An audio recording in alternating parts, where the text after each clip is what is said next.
Nazca lines, এক হারানো সভ্যতার রহস্যময় বার্তা। এখন সদ্য আবিষ্কার হওয়া সংকেতগুলো হয়তো অবশেষে বিশ্বের মহান এক রহস্য উদ্ঘাটন করতে পারে। সূর্য একেবারে লাইনের মাঝ বরাবর অস্ত যাচ্ছে, এর নিশ্চয়ই কোনো অর্থ আছে। এটা সত্যি দারুণ। New Nazca lines. যশ, যেটা আপনাকে আমি দেখাতে নিয়ে এসেছি, এটা অবিশ্বাস্য, এটা বিশাল।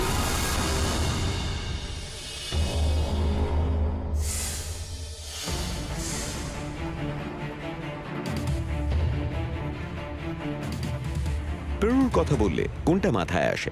বিশালাকায় আন্দিজ পর্বতমালা, নাকি অ্যামাজনের ঘন সবুজ জঙ্গল? তবে আপনি যদি আরো দক্ষিণে এগিয়ে যান, তাহলে নিজেকে এই পৃথিবীর অন্যতম শুষ্ক আর সবচেয়ে বিচ্ছিন্ন একটা পরিবেশে খুঁজে পাবেন। প্রায় 2000 বছর আগে এখানে একটা রহস্যময় সভ্যতা গড়ে উঠেছিল।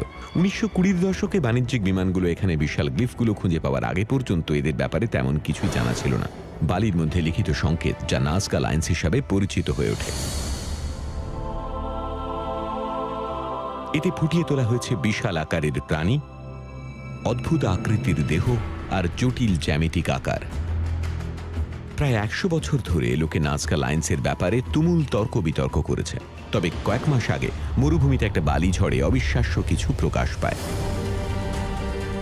আগে কখনো দেখতে না পাওয়া সংকেত, যা হয়তো এই গোটা ধাঁধার সমাধানের চাবিকাঠি। বিজ্ঞানীরা একই সঙ্গে আরও কিছু সূত্র খুঁজে পেয়েছেন, যা থেকে হয়তো জানা যাবে কিভাবে গাণিতিক নির্ভুলতার সঙ্গে এই লাইনগুলো তৈরি করা হয়েছিল। আর তার চেয়েও গুরুত্বপূর্ণ, কেন? এগুলো কি ঈশ্বরের প্রার্থনার জন্য ব্যবহার হতো, নাকি মাদক সম্পর্কিত আচার অনুষ্ঠানে? এগুলো কি বিশাল অ্যাস্ট্রোনমিক্যাল ক্যালেন্ডার, নাকি কিছু তত্ত্ব অনুযায়ী এগুলো ইউএফওর সঙ্গে যোগাযোগের একটা মাধ্যম? নতুন আবিষ্কারের দৌলতে আমি হয়তো অবশেষে উত্তরটা জানতে পারবো। আমার মিশন পেরুতে গিয়ে এই নাজকা জগতের রহস্যের সমাধান করা। আমি এই কেসে নতুন প্রমাণগুলো যাচাই করব, আর তারপর বিশ্বের অন্যতম অদ্ভুত এই রহস্যের যথাযথ উত্তর খোঁজা শুরু করব।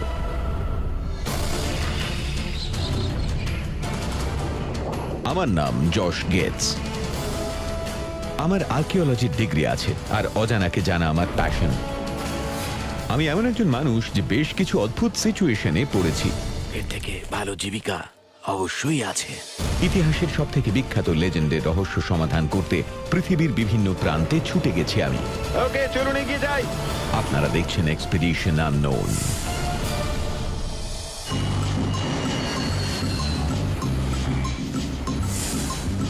প্রায় 8 ঘন্টা বিমান যাত্রার পর আমি পেরুর রাজধানী লিমায় এসে পৌঁছলাম।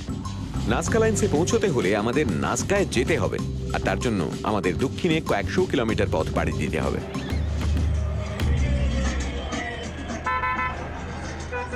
পেরুতে সবাই সবসময় হর্ন বাজান। আনন্দে থাকলে হর্ন বাজান, যখন আপনাকে পাশ কাটিয়ে যাবেন তখন হর্ন দেবেন, আর রেগে গেলেও হর্ন বাজান, মানে যখন ইচ্ছে আর কি। এখানে একটা বাচ্চা রাস্তা পার হচ্ছে, আমি তাই হর্ন বাজালাম। সবাই এটা ভালোবাসেন। লিমা থেকে হর্ন বাজাতে বাজাতে বেরোনোর পর আমায় উপকূল থেকে প্রায় 480 কিলোমিটার দূরে মরু শহর নাজকায় যেতে হবে, আর সেখানে এক সাম্প্রতিক বালিঝড়ে আগে কখনো না দেখা নাজকা লাইন্স দেখা যাচ্ছে। ওখানে পৌঁছানোর দ্রুতগামী এবং একমাত্র পথটি হল কুখ্যাত প্যান আমেরিকান হাইওয়ে। এটা বিশ্বের দীর্ঘতম রাস্তা, প্রায় 48,000 কিলোমিটার লম্বা নির্জন রাস্তা, যা আমেরিকা মহাদেশের প্রায় প্রতিটা দেশকে যুক্ত করেছে। একদিকে খাড়া ক্লিফ সোজা প্রশান্ত মহাসাগরে নেমে গেছে, অন্যদিকে অসীম মরুভূমি। এই অঞ্চলে বছরে প্রায় 1 ইঞ্চিরও কম বৃষ্টিপাত হয়। তবে এই অনুর্বর মরুভূমির মাঝেও এখানে অবিশ্বাস্য কিছু রয়েছে, জীবন।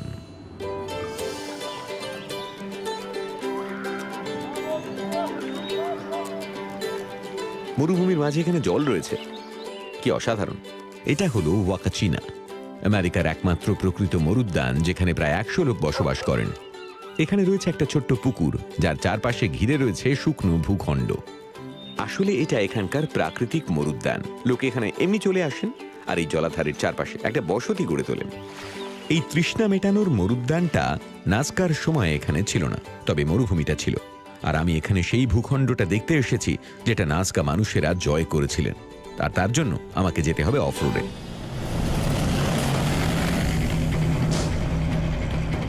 আপনি যখন দক্ষিণ পেরুর হাইওয়ে ছেড়ে যাবেন, শুধু এটাই দেখতে পাবেন, চারপাশে ধু ধু প্রান্তর, কিচ্ছু নেই। বিশ্বের সবচেয়ে রুক্ষ ভূখণ্ডগুলোর মধ্যে এটা অন্যতম। এই স্থানীয় ড্রাইভার এলমার, যিনি চারপাশটা ঘুরিয়ে দেখাবেন বলেছেন। উনি কথা খুব বেশি বলেন না, তবে এই বালিয়াড়িগুলোকে হাতের তালুর মতোই চেনেন।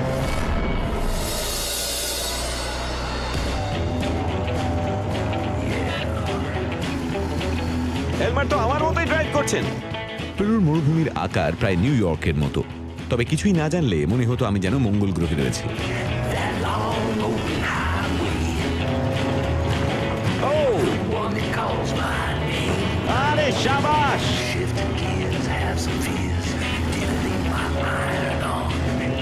এটা সত্যি অদ্ভুত। এলমার, আপনি সত্যি দারুণ।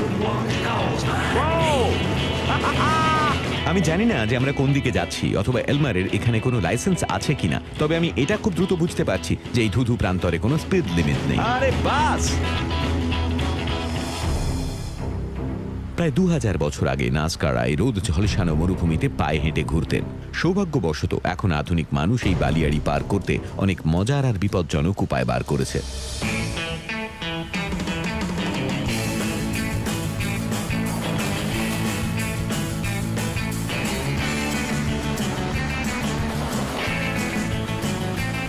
আমি ভালোই পারছি, আমি বেশ ভালো পারছি।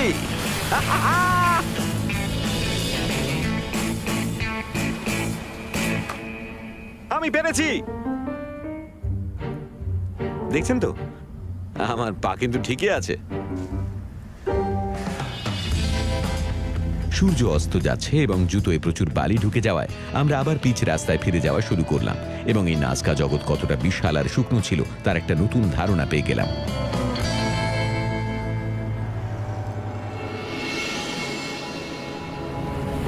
পরের দিন আলো ফুটতেই আমি আবার প্যান আমেরিকান হাইওয়ে ধরে এগিয়ে যেতে লাগলাম। আরো কয়েক ঘন্টা এই নির্জন রাস্তা ধরে যাওয়ার পর দূর থেকে বিল্ডিংগুলোর রেখা চোখে পড়ল আমার। চির গ্রীষ্মের শহর নাজকাতে আপনাকে স্বাগত। বহুকাল আগে থেকেই এই অঞ্চলে মানুষ বসবাস শুরু করেছিল। একদা প্রাচীন নাজকাদের শহরটা পরে একটা স্প্যানিশ সেটেলমেন্ট, একটা ওয়াইন রিজিয়ন হয়ে ওঠে, আর আজ একটা নির্জন শহর এবং আর্কিওলজিস্ট আর অ্যাডভেঞ্চারাস ট্রাভেলারদের একটা আউটপোস্ট হিসেবে রয়েছে। আপনি যেদিকেই তাকাবেন নাজকা লাইন্সের প্রতিকৃতি দেখতে পাবেন, তবে আমি এখানে আসল জিনিসটা দেখতে এসেছি। ঠিক শহরের বাইরে আমি এই রহস্যময় গ্লিফগুলোর প্রথম ঝলক দেখতে ছুটলাম। আমরা পৌঁছে গেছি নাজকা লাইন্সে। দেখতে পাচ্ছেন আপনি? আমিও না। সমস্যাটা হলো যেগুলো আকারে বিশাল কিন্তু একেবারে সমানভাবে রয়েছে, প্রায় মরুভূমির মধ্যে মিলিয়ে গেছে। ফলে আপনি যদি নিচে থেকে এগুলো দেখতে না পান তাহলে কিভাবে এগুলো তৈরি হয়েছিল আর কেন এগুলো তৈরি করা হয়েছিল তা নিয়ে অনেক প্রশ্ন মাথা ছাড়া দিয়ে উঠবে। আপনি যদি ওগুলো ভালো করে দেখতে চান তাহলে আপনাকে উপরে উঠতে হবে। নাজকা লাইন্স প্রথম 1553 খ্রিস্টাব্দে স্প্যানিশ কনকিস্টাডোর পেড্রো সিয়েজার ডে লিওনের নজরে এসেছিল, কিন্তু উনি এগুলো প্রাচীন রাস্তা ভেবে ভুল করেছিলেন। এই দুর্বল টাওয়ারটা যদি কয়েকশো বছর আগে তৈরি করা হতো তাহলে হয়তো উনি এই লাইনগুলোর আসল রূপটা দেখতে পেতেন, যা শুধুমাত্র উপর থেকেই বোঝা যায়। বাও, এটা দেখুন একবার। আমি পেরুর মরুভূমি পেরিয়ে এসেছি এবং আমি এই অবজারভেশন টাওয়ারে উঠছি বিশ্বের একটা বিশাল ধাঁধাকে নিজের চোখে দেখার জন্য। বাও, এটা দেখুন একবার। ওগুলো হলো নাজকা লাইন্স। এই লাইনগুলো একটা বড় ধরনের রহস্য। এখানে প্রায় 100টার কাছাকাছি বিশাল নকশা, সেই সঙ্গে অদ্ভুত জ্যামিতিক সংকেত আর কয়েক হাজার সোজা লাইন রয়েছে, যা প্রায় ওয়াশিংটন ডিসির দ্বিগুণ এলাকা জুড়ে বিস্তৃত। সবচেয়ে বিখ্যাত নকশাগুলো হলো বিশাল প্রাণীদের, হামিংবার্ড, শকুন, মাকড়সা আর বাঁদর। আকৃতিগুলো একটাই লাইন দিয়ে আঁকা হয়েছে, যা কখনো পরস্পরকে ছেদ করেনি। এটা নাজকা লাইন্সের খুব ছোট একটা অংশ। এটা প্রতিটা দিকে কিলোমিটারের পর কিলোমিটার বিস্তৃত রয়েছে, তবে আমরা প্রথম ঝলকটা পেয়ে গেছি। এখন প্রশ্নটা হলো কিভাবে এই লাইনগুলো তৈরি করা হয়েছিল এবং কেন করা হয়েছিল। এখানে একটা অসাধারণ নতুন ডেভেলপমেন্ট রয়েছে। আগে চাপা থাকা নাজকা লাইনগুলো একটা বালির ঝড়ে প্রকাশ্যে আসে, আর কিছু বিজ্ঞানীর বিশ্বাস এগুলো হয়তো রহস্য উন্মোচনে সাহায্য করতে পারে।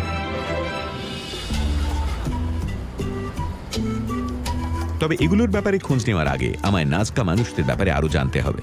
আমি কাছের মিউজিও অ্যান্টনিনিতে গেলাম, যেখানে নাজকা জগতের নিদর্শন রয়েছে, সেই সঙ্গে নাজকাদেরও কিছু দেহাবশেষ রয়েছে। এটা সত্যি নাজকা সংস্কৃতির অন্যতম আকর্ষণীয় আর কিছু ক্ষেত্রে বেশ গোলমেলে অংশ। আপনি দারুণভাবে সংরক্ষিত মাথাগুলো দেখতে পাচ্ছেন, আর এগুলোর খুলির মাঝখানে গর্ত করে একটা দড়ি ঢোকানো রয়েছে, আর এগুলো ট্রফি হেড হিসাবেই পরিচিত। কিছু আর্কিওলজিস্ট নাজকাদের শান্তিপ্রিয় হিসাবে মনে করেন, এবং এখানে রাখা খুলি দেখে অনেকে আবার মনে করেন নাজকারা আক্রমণাত্মক হেড হান্টার ছিল, তবে কেউই এ ব্যাপারে নিশ্চিত নন।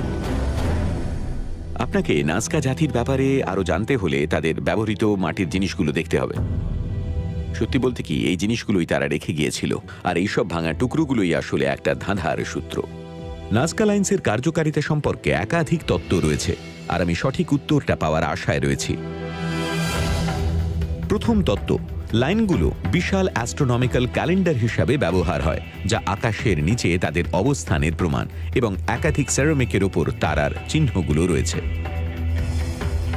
দ্বিতীয় তত্ত্ব, লাইনগুলো যেহেতু মাটি থেকে দেখা যায় না, এবং এগুলো যেহেতু ল্যান্ডিং রানওয়ের মতো দেখতে, তাই অনেক থিওরিস্ট মনে করেন এগুলো ভিনগ্রহীদের সাহায্যে তৈরি করা হয়েছিল। তৃতীয় তত্ত্ব, লাইনগুলো মাদক সম্পর্কিত আচার অনুষ্ঠানের জন্য ব্যবহার হতো, যেখানে ঈশ্বরের কাছে সম্পদের জন্য প্রার্থনা করা হতো। এই ঈশ্বরদের প্রতিনিধিত্ব করত কিছু প্রাণী, যেমন বাঁদর বা খুনে তিমি। মাটির পাত্রে আঁকা সাইকেডেলিক ক্যাকটাস আর ড্যান্সিং শামানগুলো এই তত্ত্বকে সমর্থন করে।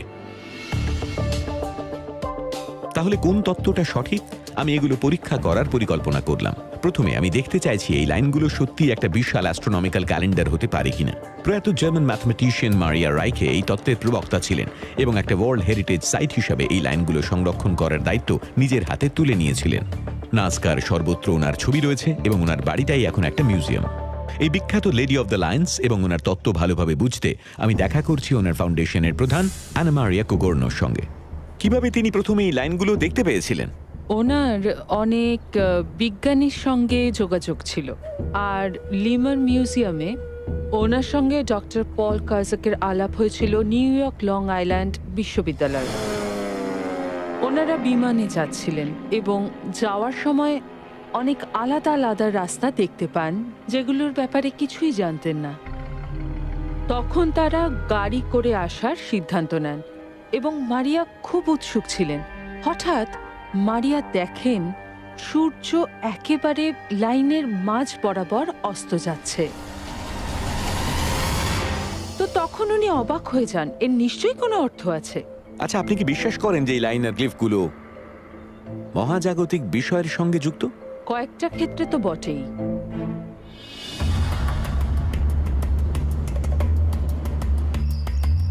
রাইখে অর্ধ শতকেরও বেশি সময় কাটিয়েছেন লাইনগুলোর জ্যোতির্বিদ্যা সংক্রান্ত উদ্দেশ্য প্রমাণ করতে, তবে ওনার কাজ এখনও বিতর্কিত। মিউজিয়ামের কাছে প্ল্যানেটেরিয়ামে আমি দেখা করছি পেরুভিয়ান অ্যাস্ট্রোনমিক্যাল ইনস্টিটিউটের এডগার্ডো আজাবাচের সঙ্গে। হ্যালো। হাই। উনি আমায় মারিয়ার তত্ত্বটা সামনে থেকে দেখাচ্ছেন, কিভাবে লাইনগুলো আকাশের সঙ্গে সম্পর্কযুক্ত।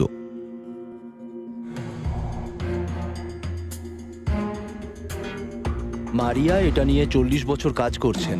উনি একাধিক লাইন আবিষ্কার করেছেন, যেগুলো আকাশের উজ্জ্বলতম তারা, সূর্য আর চাঁদের উদয় আর অস্তের দিকে পয়েন্ট করা। যেমন ধরুন হামিং বার্ড। উনি দেখেন যে সব থেকে লম্বা লাইনটা গ্রীষ্মকালীন সলস্টিস ডেতে সূর্যোদয়ের দিকে পয়েন্ট করা। ঠিকই, ওটা সোজা ওই দিকেই গেছে, সলস্টিসে সূর্য যেদিক থেকে ওঠে। এটা বেশ ভালো প্রমাণ। দেখা গেল যে হামিংবার্ডটা একটা গুরুত্বপূর্ণ মহাজাগতিক ঘটনার সঙ্গে সম্পর্কিত, এবং অন্যান্য নকশাগুলোও তাই। এটা হলো শকুনটা।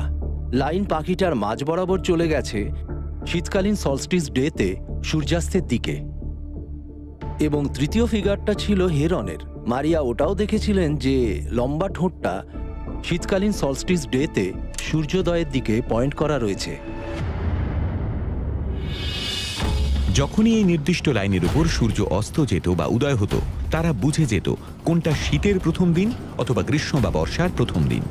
এই ক্যালেন্ডার হয়তো ফসল ফলানোর বা জল সংগ্রহের একটা গুরুত্বপূর্ণ কৃষিবিদ্যার অংশ ছিল। তবে এখানে কয়েকশো অন্য লাইন আর প্রাণীর আকৃতি রয়েছে, যা সূর্য বা অন্য তারার সঙ্গে মেলে না। তাই মারিয়ার কাজটার একটা আংশিক ব্যাখ্যা পাওয়া গেল। এবার পরের তত্ত্বটা যাচাই করার পালা।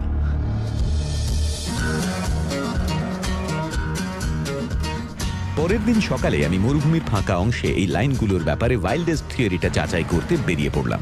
মানুষ মানে অনেক মানুষই বহু বছর মনে করেন যে নাজকাদের এই জিনিসগুলো মাটিতে দাঁড়িয়ে দেখা যায় না এবং লাইনগুলো বিশাল, তাই এগুলো সম্ভবত ভিনগ্রহীদের সাহায্য নিয়েই তৈরি করা হয়েছে।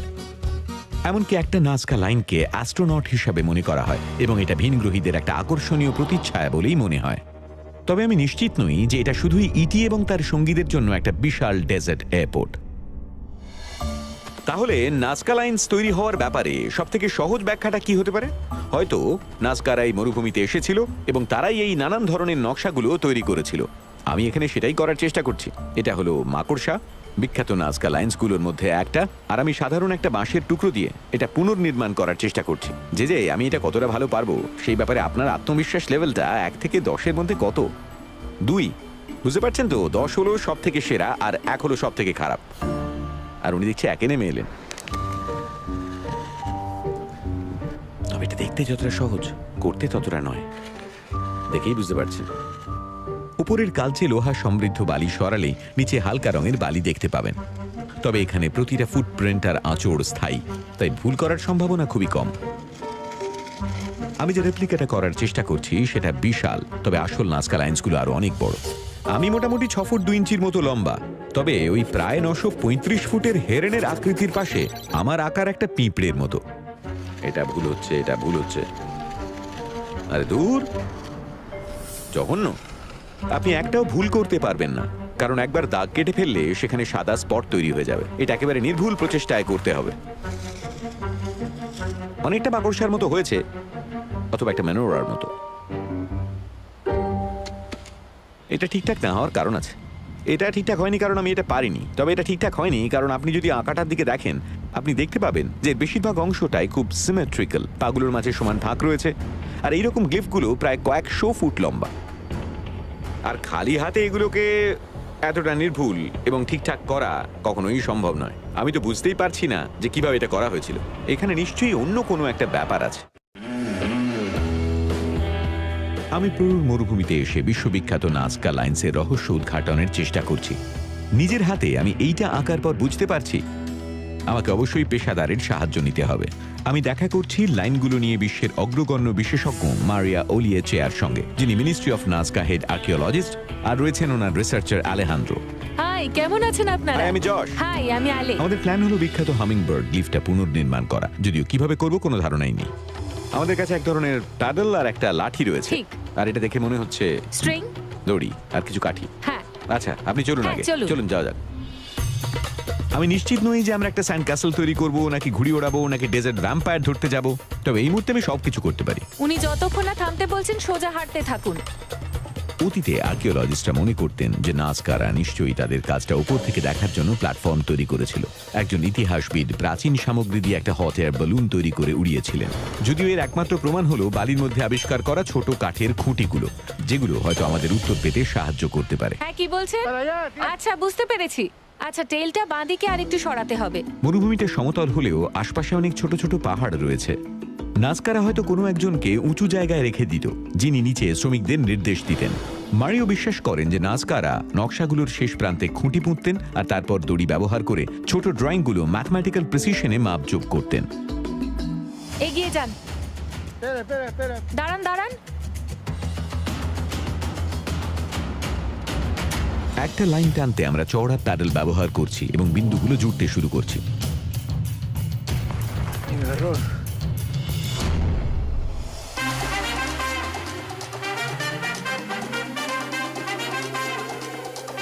অবশেষে আমরা আমাদের নকশার শেষ লাইনটা জুড়লাম।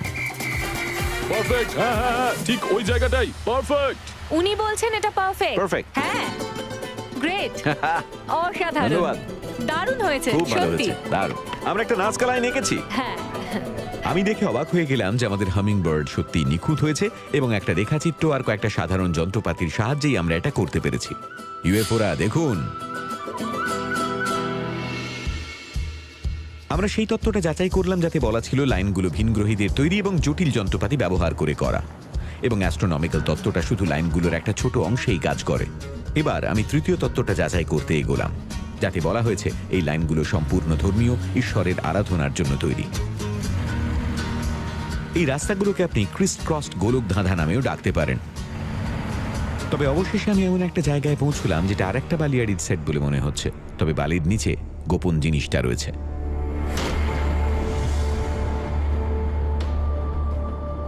এই হলো কাওয়াচি, নাজকা সভ্যতার কেন্দ্রস্থল আর তাদের সাম্রাজ্যের একমাত্র আর্কিটেকচারাল ভগ্নাবশেষ।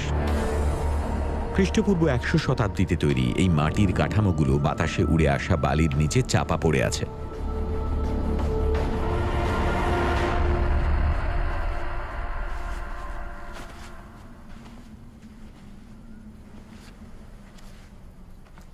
শুনলেন চারপাশটা কিরকম নিস্তব্ধ হয়ে আছে? পুরো জায়গাটাই এইরকম হয়ে আছে। কাছেই রয়েছে একটা নাজকা সেমেট্রি, আর এটা ভীতু মানুষদের জন্য নয়। আর্কিওলজিস্টরা এখানে এমন কিছু দেহ পেয়েছেন যেগুলো এমব্রয়ডার্ড আর রেজিন দিয়ে আঁকা কটন কাপড় দিয়ে মোড়া ছিল। মামিফিকেশন প্রসেস আর শুকনো আবহাওয়া দেহগুলোকে প্রায় অক্ষত অবস্থায় রেখেছে। এই কবরগুলোতে অনেক আচার অনুষ্ঠান হয়েছে। দেখুন, এখানে খুব ভালো মানের কাপড় আর কিছু মাটির সরঞ্জাম রয়েছে, এবং আপনি দেখতেই পাচ্ছেন পাত্রগুলো ভুট্টার মতো জিনিস দিয়ে ভর্তি। আর এখানে ঝিনুক রয়েছে, নৈবেদ্যও রয়েছে, আর এর বেশিরভাগটাই খাবার আর খাদ্যদ্রব্য সম্পর্কিত। অবশ্যই একটা রীতি ছিল যেটা ধর্মীয়। আমি এখানে আরো রহস্য উদ্ঘাটন করতে ইতিহাসবিদ ডেভিড রিভার্সের সঙ্গে দেখা করছি। কি দারুণ জায়গা! আপনি যদি আমায় চোখ বেঁধে এখানে আনতেন, আমি হয়তো বলতাম যে আমি প্রাচীন সুমেরিয়া বা ইজিপ্টে রয়েছে। এটা 24 বর্গ কিলোমিটার অঞ্চলের মাত্র 4%। এখানে এখনো খনন করা বাকি। এটা সবেমাত্র শুরু। এটা মাত্র 4%? হ্যাঁ, তার মানে 96% খনন বাকি এটা রয়েছে। সোজা এইদিকে চলে গেছে। আর আপনি ওখানে পাহাড়গুলো দেখতে পাচ্ছেন? হ্যাঁ। এটা সম্ভবত ওই অত দূর পর্যন্ত বিস্তৃত। আর্কিওলজিক্যাল প্রমাণ এমন ইঙ্গিত দিচ্ছে যে কাওয়াচি একটা পবিত্র তীর্থক্ষেত্র ছিল, যা ধর্মীয় আচার অনুষ্ঠানের জন্য ব্যবহার করা হতো। যদি লাইনগুলো দেখা হয় তাহলে সেটা এই তত্ত্বটাকে সমর্থন করে, যাতে বলা হয়েছে বালির মধ্যে নকশাগুলো অত্যন্ত আনুষ্ঠানিক। আর নাজকারা বহু আগে চলে গেলেও তাদের আচারগুলো এখনো টিকে রয়েছে। ¿Cómo está, amigo? He venido con Josh. এই শামান নাজকাদের পরম্পরা বজায় রেখেছে, আর আমায় এই মন্দিরের ভগ্নাবশেষের কেন্দ্রে এক বহু প্রাচীন অনুষ্ঠানে অংশ নিতে আমন্ত্রণ জানানো হয়েছে। এটা বেশ সম্মানের, অসংখ্য ধন্যবাদ।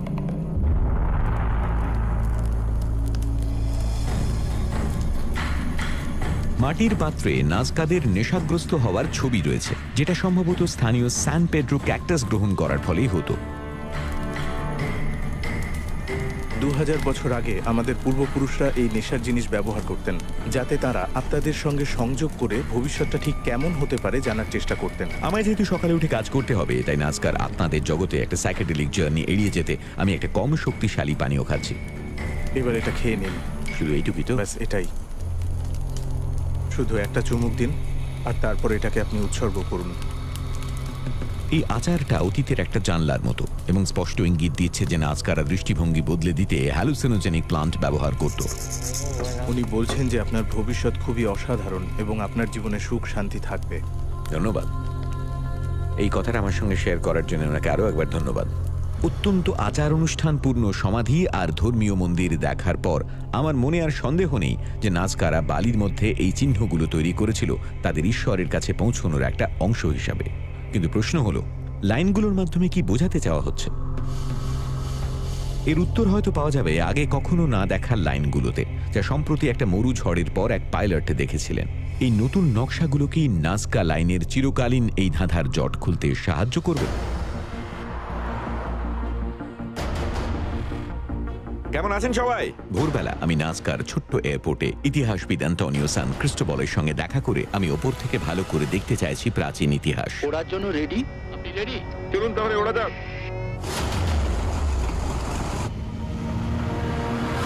আমাদের প্লেন এই রুক্ষ মরুভূমির উপর দিয়ে যাওয়ার সময় বালিটা যেন একটা ব্ল্যাঙ্ক ক্যানভাসের মতো লাগছে, আর এরপর বালিয়াড়ি থেকে চারপাশে সেই নকশাগুলো নজরে পড়তে লাগলো। শুধু একবার দেখুন, বিশাল চওড়া আর ইন্টারসেক্টিং লাইন এবং ট্রায়াঙ্গেলগুলো দেখে অবাক লাগছে। কতগুলো লাইন আর আকৃতি এবং প্রাণীর ছবি নিচে ওখানে রয়েছে। আমরা একাধিক বিশাল অ্যানিমাল গ্লিফের উপর ঘুরতে লাগলাম, যার মধ্যে মাকড়সা আর শকুন রয়েছে। আমরা সেই হামিং বার্ডটাও পেলাম, যেটা নকল করার চেষ্টা করেছিলাম। এটা সত্যি অসাধারণ। অবশ্যই। তবে এখানে আমি আরো কিছু দেখতে এসেছি। কয়েক মাস আগে একজন পাইলট অজানা কিছু আকৃতি দেখেছিলেন, যেগুলো বালি সরে যাওয়ায় প্রকাশ্যে এসেছিল। ওই রহস্যজনক লাইনগুলোকে এক ঝলক দেখার জন্য আমরা প্লেনটা সেই দিকেই নিয়ে গেলাম। এই জশ দেখুন, আমি সাদার্ন পেরুতে মরুভূমির মধ্যে একটা বিশাল ১,৫০০ বছরের পুরনো নকশার উপরে ঘুরপাক খাচ্ছি, যা নাজকা লাইন নামে পরিচিত। একই সঙ্গে আমরা আশা করছি আগে কখনো না দেখা সেই লাইনগুলো দেখতে পাবো, যা সম্প্রতি বালির ঝড়ে প্রকাশ্যে এসেছে। এই জশ দেখুন,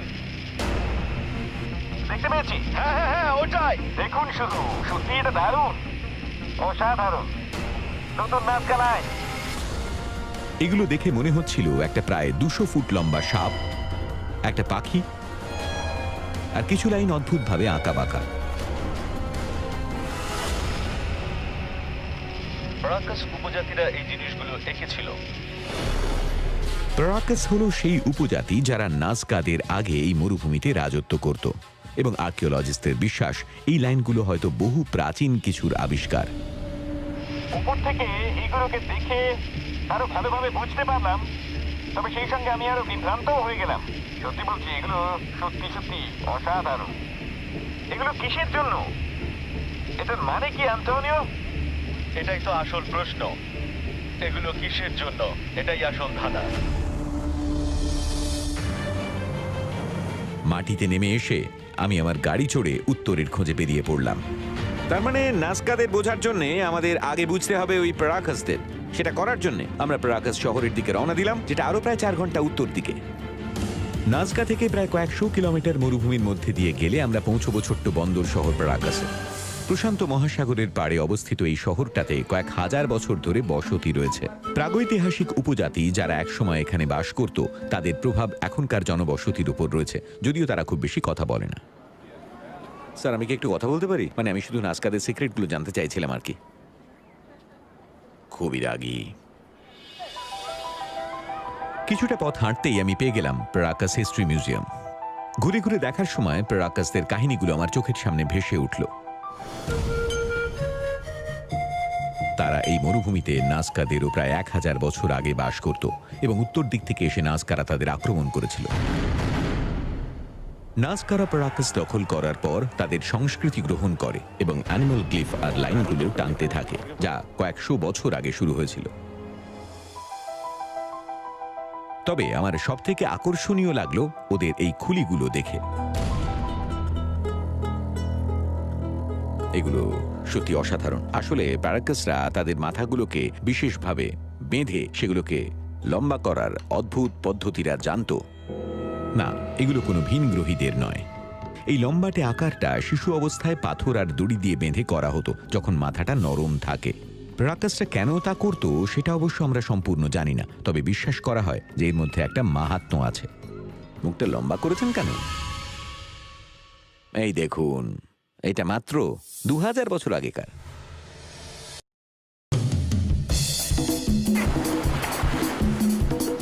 সদ্য আবিষ্কৃত লাইনগুলো যেহেতু প্যারাকাসরা তৈরি করেছিল, তা থেকেই বোঝা যাচ্ছে নাজকা লাইনগুলোতে এই পুরনো সংস্কৃতির প্রভাব ছিল।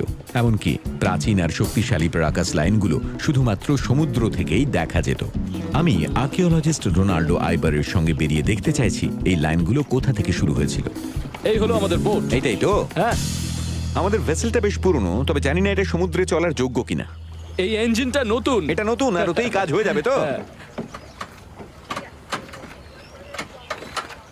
নতুন শব্দটা মনে হয় এখানে অন্যভাবে ব্যবহার করা হয়। ব্যাস, হয়ে গেছে, এবার যাওয়া যাক।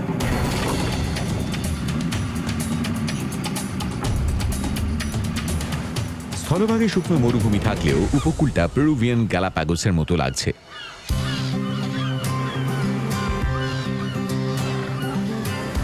হাম্বোল্ট পেঙ্গুইন, সি লায়ন আর এক ঝাঁক পেরুভিয়ান বুবি, এগুলো কিন্তু পাখির নাম, ঠিক আছে? এখানে সমুদ্র বেশ প্রাণবন্ত। ডলফিনের ঝাঁক। হ্যাঁ, দারুণ।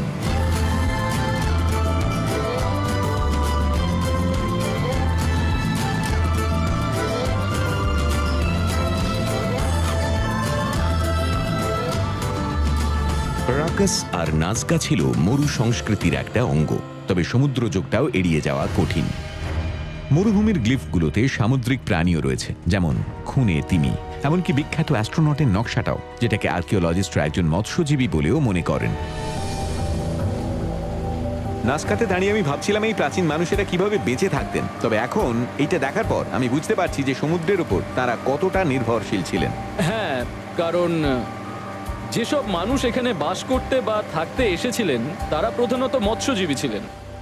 প্যারাকাস আর নাজকাতের এবার আমি একটু একটু করে বুঝতে শুরু করেছি। তাদের লাইনগুলো পরিবেশ আর জলের উপর তাদের নির্ভরশীলতার সঙ্গে গভীর সম্পর্কযুক্ত। এরপর আমাদের বোট ওই উপদ্বীপের চারপাশে ঘোরাঘুরি করার সময় এমন কিছু দেখলাম যা আমায় নির্বাক করে দিল। যশ, যেটা আপনাকে আমি দেখাতে নিয়ে এসেছি এটাই হলো সেটা। আরে বাস, এটা তো অবিশ্বাস্য, এটা বিশাল।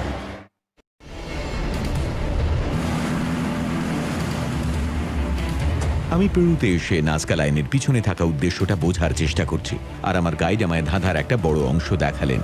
যশ, যেটা আপনাকে আমি দেখাতে নিয়ে এসেছি এটাই হলো সেটা। আরে বাস, এটা তো অবিশ্বাস্য, এটা বিশাল।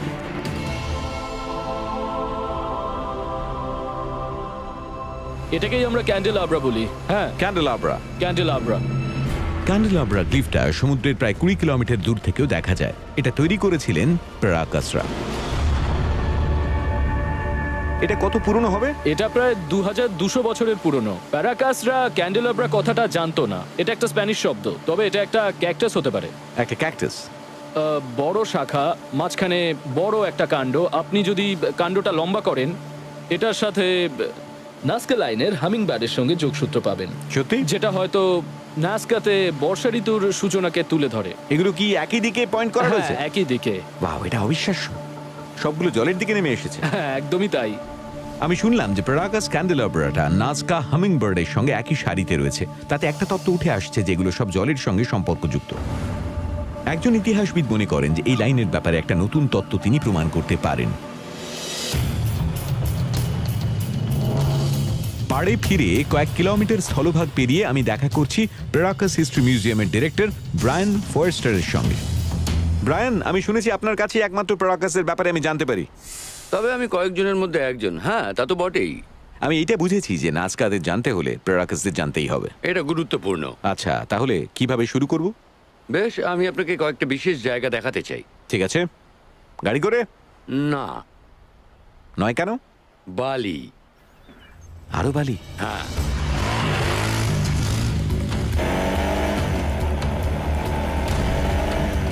ব্রায়ান আমাকে প্যারাকাস অঞ্চলের আরো গভীরে নিয়ে যাচ্ছেন। ঠিক কোথায় সে ব্যাপারে আমি নিশ্চিত নই, তবে উনি কি দেখাতে চলেছেন সে ব্যাপারে আমি চিন্তায় আছি। প্যারাকাসরা পৃথিবীর সবচেয়ে রুক্ষ মরুভূমিগুলোর একটাতে বসতি স্থাপন করেছিল, আর শেষ পর্যন্ত সেখানে মারাও গিয়েছিল। ওটা কি হাড়? হ্যাঁ, এটা একটা সদ্য খোঁড়া কারোর সমাধি, যেটা অন্তত 500 কি 1000 কি 2000 বছরের পুরনো। ব্রায়ান একটা বিশাল প্যারাকাস সেমেট্রিতে একটা নেক্রোপলিসে নিয়ে এলেন, যা প্রায় 1.5 কিলোমিটার চওড়া আর প্রায় 8 কিলোমিটার লম্বা। মোটামুটি কতজন লোকের সমাধি এখানে আছে বলে মনে হয় আপনার? আমি তো বলবো অন্তত পক্ষে 10,000 জনের। ভাবাই যায় না। যেহেতু এই সাইটে কোনো প্রহরা নেই, তাই লুটেরাদের কারণে অনেক কিছুই এখান থেকে উধাও হয়ে গেছে। অনেক সমাধি পুরোপুরি ধ্বংস হয়ে গেছে। এখানে যে গর্তগুলো দেখছি সেগুলো কি সব লুট হওয়া সমাধি? ঠিক। আর আর এইখানে নিচে আরো অনেক সমাধি আছে বলে মনে হয়। অনেকগুলোই। এটা দেখুন, কারোর খুলি। অবিশ্বাস্য, এটা সত্যি অবিশ্বাস্য। হ্যাঁ, আমার মনে হচ্ছে আমি বোধহয় একজন প্যারাকানকে সামনে থেকে দেখছি। ঠিক। আমার কখনো এইরকম অভিজ্ঞতা হয়নি যে কোথাও থেমে গিয়ে আমি মাটি থেকে মানুষের খুলি তুলছি। আমরা খুলিটা যেখানে ছিল সেখানেই আবার রেখে তাতে বালি চাপা দিয়ে দিলাম। কয়েকশো বছর তো শান্তিতেই ছিল, তাই আবার ওকে সেরকম শান্তিতেই রেখে দিলাম। এটিভি চেপে আমরা আবার মরুভূমির গভীরের দিকে এগোতে লাগলাম। ব্রায়ান এই এরিয়ায় গ্লিফ আর লাইনগুলো রিসার্চ করেছেন এবং হিসাব করে দেখেছেন যে একাধিক লাইন কিছু কিলোমিটার আগের একটা জায়গায় মিলিত হয়েছে। কারণটা জানতে আমি বেশ উৎসুক। বাঘ ঘুরতেই একটা চাপা থাকা প্যারাকাস টেম্পল আমরা দেখতে পেলাম। ওয়াও! অনেকটা কাওয়াচির নাজকা টেম্পলের মতো দেখতে এই প্যারাকান পিরামিড একসময় ধর্মীয় আচার অনুষ্ঠানে সমবেত হওয়ার জায়গা ছিল। এটা অবিশ্বাস্য। হ্যাঁ, এটা খনন করা হয়নি? বালিতে চাপা পড়ে রয়েছে একটা পিরামিড। এখানে এরকম কতগুলো আছে বলে মনে করেন? এই এলাকা এরকম কয়েকশো রয়েছে। এর নির্মাণ অন্ততপক্ষে 2000 বছরেরও বেশি সময় আগে হয়েছে। পারাকাসরা প্রথম এই এলাকায় সংস্কৃতি নিয়ে এসেছিল। এখানকার অন্তত 50% জিওগ্লিফার লাইন প্যারাকাসদের তৈরি করা, আর তারপর নাজকারা বাকি 50% তৈরি করে। আপনি যখন নাজকা লাইনের দিকে দেখেন, আপনি যখন গ্লিফ আর জিওমেট্রিক শেপগুলো দেখেন, এগুলো কিসের জন্য করা হয়েছে বলে মনে হয় আপনার?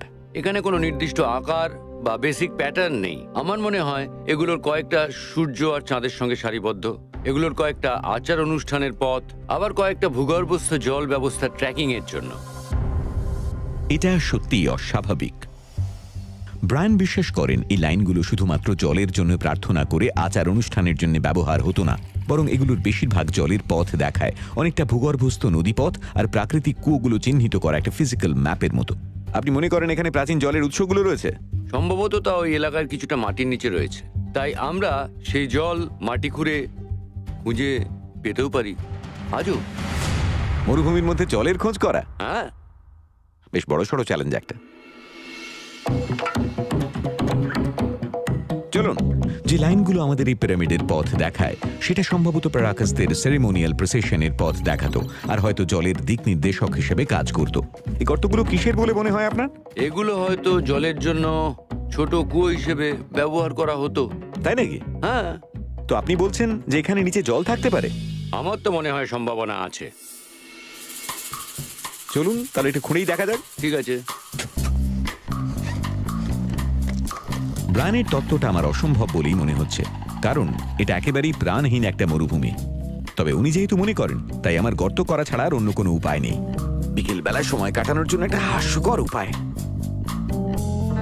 আপাতত আমি পুরো ঘামে জবজবে ভিজে, আর মনে হচ্ছে যেন একটা হিট চেম্বারে রয়েছে। আমরা যত খুঁড়ছি আমার ততই মনে হচ্ছে যে এই বালির নিচে আমরা শুধুমাত্র বালিই পাবো।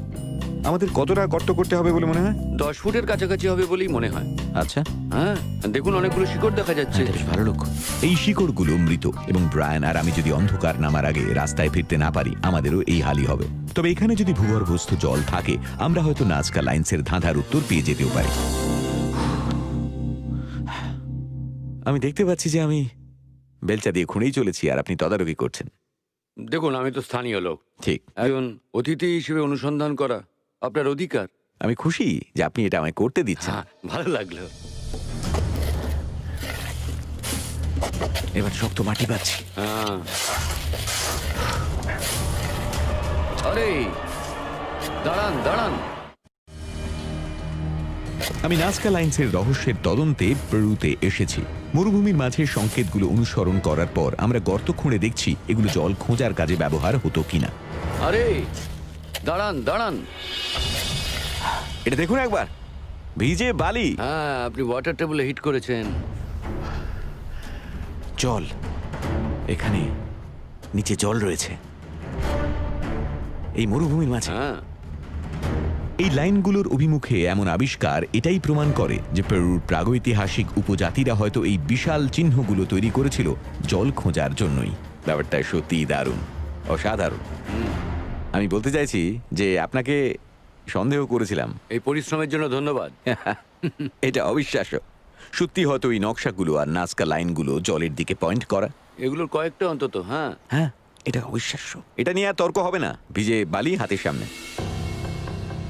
আমরা প্যারাকাস সভ্যতার বালি ঢাকা ভগ্নাবশেষ ছেড়ে নাজকাতে ফিরছি, এবং এখানে আরও অন্য সূত্র রয়েছে যা এই তত্ত্বটাকে সমর্থন করে। বছরে মাত্র 1 ইঞ্চি বৃষ্টিপাত হওয়ায় নাজকারা জল ব্যবস্থাপনায় দক্ষ হয়ে উঠেছিল। নতুন আবিষ্কার হওয়া লাইনগুলো সমেত কিছু লাইনের অদ্ভুত আঁকা বাঁকা শেপ রয়েছে, এবং শহরের প্রান্তে রয়েছে একই ধরনের গর্ত, যার প্রকৃত উদ্দেশ্য এটাই। এগুলোকে বলা হয় ওহোস। এটা আসলে বেশ বড় ধরনের একটা ম্যানহোল। এটা একটা চেকওয়েল যা ভূগর্ভস্থ জল ব্যবস্থার সঙ্গে যুক্ত। এটা এই ব্যবস্থার নিচের অংশ। আর দারুণ ব্যাপারটা হলো এখানে কোনো সিমেন্ট লাইনিং নেই, কোনো কংক্রিট নেই। এটা প্রাকৃতিকভাবে জড়ো করা পাথর, আর এগুলো মেঝের প্রাকৃতিক পলি ব্যবহার করে জলটাকে বয়ে যেতে দেয়। এটা শুষে নেয় না। এটা একটা ভূগর্ভস্থ নদীর মতো বয়ে চলে। এই কুয়োগুলো ভূগর্ভস্থ জলধারার সঙ্গে যুক্ত, যা অ্যান্ডিজ থেকে বয়ে আসে। প্রায় 2000 বছর আগে নাজকারা জানতো কিভাবে এগুলো ট্যাপ করতে হয়, আর এগুলো এত ভালোভাবে তৈরি যে এখনো এগুলো কাজ করে। ও বেশ ঠান্ডা, আপনি এখানে নিচেটা দেখতে পাবেন। এই সিস্টেমটা সেইভাবেই কাজ করছে, ঠিক যেভাবে প্রায় 1500 বছর আগে পরিশ্রুত পানীয় জল দিত নাজকাদের। তবে অতীতে ভয়াবহ খরার জন্য অনবরত অন্য জলের উৎস তৈরি করতে হতো, আর এখন আমার বিশ্বাস যে আমরা লাইনগুলোর ধাঁধার উত্তর পেয়ে গেছি। লাইনগুলোর একটা উদ্দেশ্য ছিল না, সেই কারণেই তাদের লেআউট এত বিশৃঙ্খল। এগুলোর একাধিক কার্যকারিতা ছিল, যার সবগুলোই একটা নির্জন জগতে সবচেয়ে মূল্যবান উৎসের সঙ্গে সম্পর্কযুক্ত, জল। আমরা দেখেছি যে কিছু লাইন মহাজাগতীয়, যার সাহায্যে খুব সংক্ষিপ্ত বর্ষা ঋতুর আগমন ও শস্য বোনার পরিকল্পনা করা যেত। আমরা একই সঙ্গে দেখেছি যে লাইনগুলো স্পষ্টতই আনুষ্ঠানিকতাপূর্ণ। বিশাল গ্লিফগুলো জলের প্রার্থনার জন্য ব্যবহার হতো। তৃষ্ণার্ত হামিংবার্ড, প্রাণবন্ত ক্যাকটাস, মৎস্যজীবী, সব চিহ্নগুলোই জলের সঙ্গে সম্পর্কযুক্ত। নতুন আবিষ্কার হওয়া লাইনগুলোতে একটা সাপ আর ঢেউ খেলানো চিহ্ন রয়েছে, দুটোই জলের প্রাচীন সংকেত। আর সবশেষে দেখে মনে হচ্ছে যে কিছু লাইন হয়তো ভূগর্ভস্থ জলের উৎসের দিকে নির্দেশ করে, যা বহু প্রজন্ম ধরে বিবর্তিত হয়ে আসছে। সময়ের সঙ্গে সঙ্গে নাজকা সংস্কৃতি অন্য উপজাতিরা গ্রহণ করে, যেভাবে তারা প্যারাকাসদের গ্রহণ করেছিল। তাদের পরম্পরা আমাদের পায়ের নিচে। এই বালিয়াড়ির নিচে হাজার হাজার কাঠামো চাপা পড়ে রয়েছে, আর নিঃসন্দেহে আরও চিহ্ন আবিষ্কার হওয়ার অপেক্ষা করছে। নাজকারা একটা কঠিন জগতেও সংরক্ষণে দক্ষ ছিল। আমরা এখন জানি যে তাদের লাইনগুলো বেঁচে থাকার জন্য একটা জটিল ব্যবস্থা, তবে তাদের সংস্কৃতির অনেকটাই এখনো আবিষ্কার হওয়া বাকি। কে জানে বালির নিচ থেকে কি নতুন রহস্য উঠে আসবে।